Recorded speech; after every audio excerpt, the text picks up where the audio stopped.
නිලා බෙදාගෙන කන්න. පැටියට ගෙනිච්ච. අප්පට. තව ගෙඩියක් දෙන්නද? හා දෙන්න. ඕනිද? උඹ අරන් යනවා. යන්න. යන්න අර යන්න.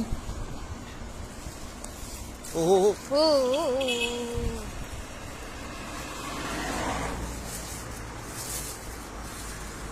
කෙහෙල් පොතු අයින් කරන්න වෙන්නේ.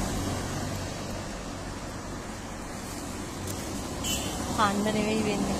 අර අම්මට මේ ගෙල් ගෙඩි දීලා එපා. මම මේක අල්ලගන්න. කොහොම විසි කරන්නේ? එපා මන් දීලා. බලාගෙන වාහන.